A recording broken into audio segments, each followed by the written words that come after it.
Now, this month's book club choices have been read, analysed. Now it's time to hear what our panel of reviewers think of them. Joining us this morning to give us their thoughts are writer and author Sharon Hayden, our resident gadget guy Colin Baker, and journalist Deirdre Reynolds. Good morning to you all. Now, I'm going to start with you, Sharon. Okay. And we gave you In the Unlikely Event by Judy Blume. Now, we had Judy Blume on the programme recently, and it was amazing that women of a certain generation in this country, to quote Sinead Desmond, learned about sex from Judy Blume. Yeah. Did she loom large in your reading history? I missed the whole thing. Did you? Yeah, I don't know how. I know who she is. I know the kind of books that she wrote. It's definitely of my generation. Do you know she sold 85 million books? I thought she sold more than that. I mean, honest to God, she's a total... Oh, she's a phenomenon. And she's an icon of American writing. I know, absolutely. So you knew nothing about her? I actually went to the girls that I went to school with whilst reading this and said, did the nuns ban her books or what happened? They did, actually. But they did. I did read that too, that there was some serious censorship issues as she went along her career, which she fought, which makes me even love her just a little bit more. She's a feisty woman. Legend. OK, now this book is, she's from Elizabeth, New Jersey, or she was raised there. Yeah. And in a very short space of time, 3 planes literally dropped out of the sky on the town. And so she's using those facts as background to this story. Yeah. And then pads it with all of these fabulous storylines that she has created. I'm sure, being from there and being the 15-year-old girl that she was at the time, growing up in Elizabeth, that a lot of it is, you know, drawn from that. But the facts are the facts. Those 3 tragedies did happen. And then she tells it primarily from Mary, who's this 15-year-old character. Who comes back for an anniversary? She tells, most of the book is all of the story of Mary being 15 sort of to, 17, and then moving away after a period of time and coming back 35 years later for this memorial in the town, and to sort of meet back with all the people who were her friends when she was a teenager, who shaped her life then, and to kind of I guess revisit her feelings as a young woman and then as a 50-year-old, between being a young woman at the time and then a 50-year-old woman coming back. So the time span makes this a kind of an epic saga then? And it's very intricate. I mean, it's not just told from Mary's perspective. There's loads of characters that she brings in, and she... Is that difficult to follow at times? You would think that it would be, and I thought that it might, but Judy, you're just in safe hands with her. She's just brilliant. I mean, there were a couple of times where I thought, as I read a new character's sort of piece, would I now have to go back and figure out who this is? But she explains it all. I mean, it took her a long time to write it as well. She's been writing it since 2009. So she it's literally well takes you by the hand researched. right through it. Absolutely. What conclusion do you come to at the end of it, or do you come to any? I think in her own fabulous style, it's very relatable. You're just in the middle of this wonderful story. You're drawn in. You feel like you're part of it. You've given a snapshot of 1950s life as well, kind of a simpler time, which is lovely. I think that the tragedy is relentless sometimes. Like, there was some parts where I just thought, please, I can't cope with another sad story in this. And I was bawling my head off, like I always do anyway. But it's kind of cushioned with this kind of simplicity of 1950s candy floss kind of life where things were simpler. Anyway, sorry to cut across you because we need to... In the Unlikely Event gets a huge thumbs up from you. Absolutely. I loved it, and it took me no time at all to read it, despite the fact that it's this big, but you just can't put it down. Right. Run, Ride, Sink or Swim by Lucy Fry. And Mr. Baker, you are in your private life quite the athlete. You do triathlons, you do Ironman stuff and all the rest of it. I do a little bit of that, all right. OK, so this book is meant for... I wouldn't write a book about it.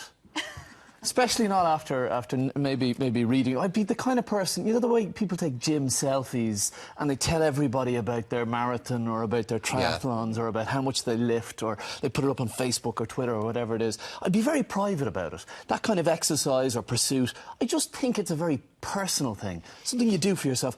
To be honest, I just do it so I can eat more burgers and have a beer and not feel so bad about it. But it's funny, this girl Lucy, she puts a hell of a lot into it. I'm a huge fan of someone who might try a triathlon and they'd be like, well, sure, I'll give it a lash.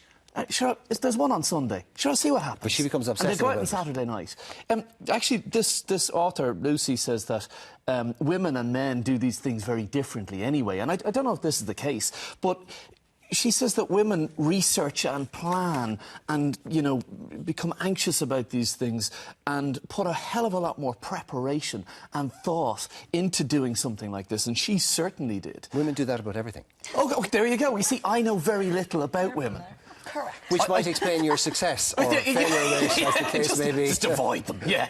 Just stick to logical, rational technology things. OK. Which brings me to this point here. I'm a little bit intimidated. Sort of intelligent, creative, articulate people. I just want a gadget to talk about. Moving swiftly on. Deirdre. The Spider in the Corner of the Room, this is by Nikki Owen, and the premise is a plastic surgeon who is high-performing Asperger's, Dr. Maria Martinez, has amnesia and has been told on foot of that while she had amnesia, she killed somebody. Yeah, it's a bit of a whodunit, or you know, whodunit, or did she do it herself? Because we don't really know, because she herself has Asperger's. She's thrown into a prison system, which kind of, I suppose, makes her condition even worse, because at the time, you know, her routine is all out of kilter and so on. She's disconnected from everything that she knows. Yeah, exactly. And we, the reader, as well, because it's told through her eyes, we don't know who to trust either. So we don't really know. It flashes back and forth between the past, the present, and a potential future. So we're not exactly sure what's going on. Yeah. So it's a bit, you know, the timeline is, it's non-linear, obviously, so it can be quite confusing at times. You're not entirely sure what's going on. As a whodunit, does it work? It does to a point, because I suppose it's quite a slow burner. It takes a bit of time to get into it, you know. We can assume from the outside, because she's got without giving too many spoilers, she's got there's a bit of a conspiracy, an MI5 thing thrown in as well, so we don't know. It's possible that she did do it, basically. Okay. So, yeah, I mean, you have to wait until about 200 pages in for it to really kind of go full throttle. Now, the idea of somebody writing from the point of view of somebody with Asperger's, you know, we've seen Dustin Hoffman famously in Rain Man, and of course we had, I can't remember her name, I can't even pronounce her name, but the detective in The Bridge. In The Bridge, yeah. And it is fascinating and it's engaging, but it's also, it tends to get played for comedic value. And I don't know whether, I mean, those of us who don't have it can't know what it's like, so how realistic a portrayal is it of it? Well, I believe from speaking to other people and reviewers that have Asperger's that it is quite a good, that she's done her homework, Nikki Owen, and it's quite a good telling of somebody with Asperger's. And the only thing, I suppose, from a reader's point of view, it can be quite detailed. You know, she goes into a lot of the time, everything is time and detail, and it's very intricate, so that makes it, I suppose, a little bit impenetrable, maybe, for... That makes it kind of hard to absorb. Yeah, I think it's kind of a book you might benefit from a second reading. OK. You know... But apparently this has been optioned, and is it going to be made into some sort of TV or movie? It has supposedly been optioned for a TV, and I think it will work very, very well on the small screen. And it's also the first part of a trilogy, so there's a slight cliffhanger situation at the end. Definitely, yeah, it's well worth reading. It's so on a scale of 1 to 10, what would you give it? I'd give it a 7. All right, Colin, in your case? I'm fairly sure someone picked this for me in here as a joke, because it says on the back that it's for women.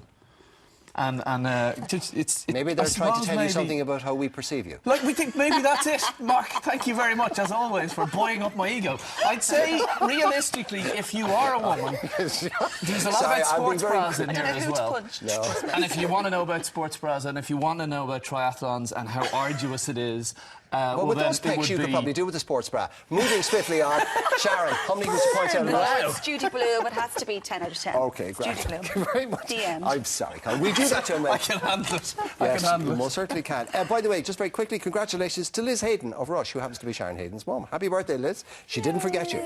You're not getting a present, but you got good wishes on telly. Congratulations, by the way, to this month's book club review winner, who's Colette Doyle from Dublin.